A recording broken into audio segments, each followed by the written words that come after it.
As a budget build, I wanted to show an alternative way to get things done on these LT1 motors or small block Chevys or anything along those lines, that with just a little bit of research, guys like me posting videos like this, and for future generations who see this video, there's ways around that. And for, I would say, more than half the price, you can get fully rollerized rocker arms. You got to spend some money on the springs. You know, like there's certain things you got to spend money on. There's no way around it. But for simple things like this is a great alternative. Hope you like it. Comment, like, subscribe.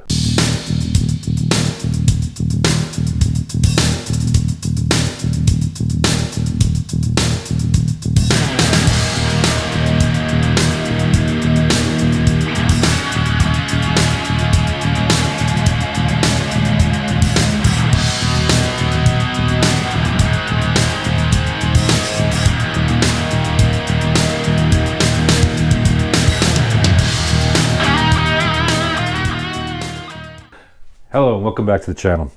Okay, for my quest for the cheapest Valvetrain setup for an LT1 and this budget build, I want to go over some of the Speedmaster parts that I put onto this LT1, how I made it work, and some of the stuff that you have to look out for, excuse me, and some of the stuff that I had to like tweak a little bit to make fit for this particular setup. Now, if you got a regular small block Chevy, you're not going to really run into these types of problems. It's always the bastard stepchild of the LT1 and the LT1 heads that kind of give a problem with this all the time. And that's why a lot of guys have nightmares setting up rocker arms that are not the narrow body or specifically designed for the Vortec LT1 head. And that's why a lot of guys steer away from this and or go spend a ton of money at Comp Cams and Crower and all the other places to get specific parts that fit. But you can take small block Chevy stuff and make it work with a little bit of attention to detail. Let me explain. Now let's back up a little bit. These are Speedmaster roller rocker arms. They're 1.6, they're 7/16. So I'm going from the 3/8 stud to a 7/16 stud over here. And I want to show you how well they fit over the top of the valve springs.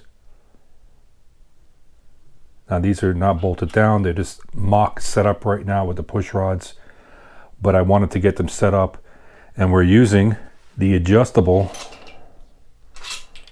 guide plates with Speedmaster hardened push rods. Now we're going to get into how I made these fit properly, because with these LT1s there's always a problem. So on the LT1 head, let's move this rocker arm over here. You have a head bolt that's right here.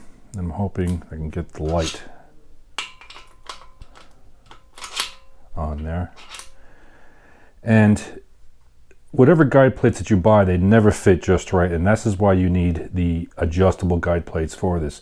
So there's two factors that you're running to with the LT1 or like a Vortec setup and everything. One is going to be the guide plates are going to rub against the head bolt or the head stud if there's an aftermarket bolt in here. And basically all you're doing is just grinding away just a little bit of material right over here, so you have the wiggle room to go back and forth and open these push rods up or whatever it is to straighten it up over the valve spring. Now the second thing, and I'm not going to go into how to install this and everything unless you guys really want to, really want a video of me doing this and showing you this, but there's a lot of videos about this, but I'm just showing you specifically for the LT1s and what's going on here. Now the second thing that I ran into is right here. It's hard to tell. Let me see if I can get it closer here. There's a lip right here, like a casting flange for the head that small block Chevys do not have over here.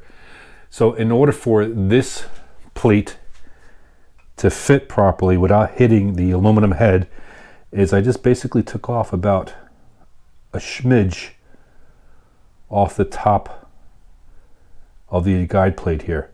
It's not going to affect the rocker arm. I mean, I'm sorry, the push rod or anything like that. It's just so that it would sit flat onto the head. Now, the third thing that I ran into with a problem, and this is where a lot of people can't figure this out or wonder why they can't get the rocker arms to line up over the nose, even after they have adjusting guide plates, and they can't get it just right, and they're fighting with it. Now, I purposely left it like this so you can see what I did. Now, for some reason or another, this side, where the push rods go into, there's a gasket here, the part of the head gasket. Now, for the, I guess they use this for easy install from the factory or whatever they do, because like regular small block Chevys don't have this. There's a hole for the push rod to go through. See? That does two things. I guess with the self-aligning stock rocker arms, it's easier to set up. You drop the push rod, and if something goes wrong, it keeps it in place so it doesn't drop down or anything like that. But when you're installing roller rocker arms with adjustable guide plates, you run into a problem where the push rod, see right here, doesn't have enough space to go back and forth. Now, what's kind of strange, and I don't know if it's just for the manufacturer of the head gasket or anything like that, is that I only had problem with one side of the motor, and this is what I did. Basically, I just used a pair of tin snips, such as this, came in here and snipped the gasket, pushed it down. Now, I purposely left it like this so you can see what I'm talking about. Pushed it down, and now the push rods have plenty of room to go back and forth or whatever direction that you need. And you can see how nicely everything is lining up over here. Now, nothing's been tightened down. The studs haven't been torqued down. It just is just a mock-up to see how things fit, and everything seems to fit really good with just a slightly slight modification, grinding a little bit, and this is how you can make it work. Now, the fourth thing that I ran into with these particular rocker arms, and it could vary between manufacturer rocker arms or anything like that, is, I don't know if you remember that my other videos, and this is what I ran into before, but I didn't want to get into it, is that if you noticed, when this is all the way down, it hits the top of the valve cover. So what I did is I bought these. These are Crower part number 86050S-16, and they are for using roller rocker arms, but it has the shorter nut. Now you're thinking, oh great, I solved the problem with using stock valve covers. No. The problem with these particular rocker arms is that you see this little ridge here? The Crower ones don't have that. So the rocker arm itself, where this goes into, has a ridge, see? So you can't use these particular lock nuts because it won't seat within the rocker arm.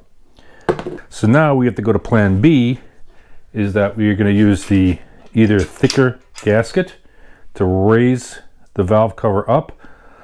But I thought I'd give you guys a little bit of tech tip or trick on this. All right, so in conclusion, you got to do a little work and a little research if you want to be on a budget. Now, this is not for everybody, but I want to see what would work, what wouldn't work. And I'm kind of the guinea pig between spending money on parts. So I probably spent twice as much money figuring this out. But for video purposes, this is great because it teaches other people that are working on these engines what you can and can't do. And we could probably resell some of this stuff and make some money back. And with a little bit of grinding tweaking, mocking up.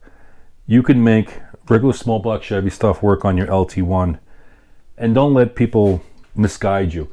Now, yes, if you go to Comp Cam and all the other stuff, you can go and buy the proper setup on here as far as like right out of the box. I mean, the narrow rocker arms, all that kind of stuff. But it's at a premium. You're spending almost double or triple the price of what this setup is. And the whole part of this build is just to see budget. What can you get away with, but not sacrifice reliability? So this is what I'm coming up with so far. Hit me up with your comments, your thoughts. Did I miss something? Do you have a better solution that I can do, or anything along those lines?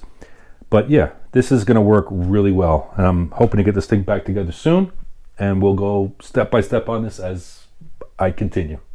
Have a nice day. Thank you. Click that subscribe button, and oh yeah, like button and comment. Thank you.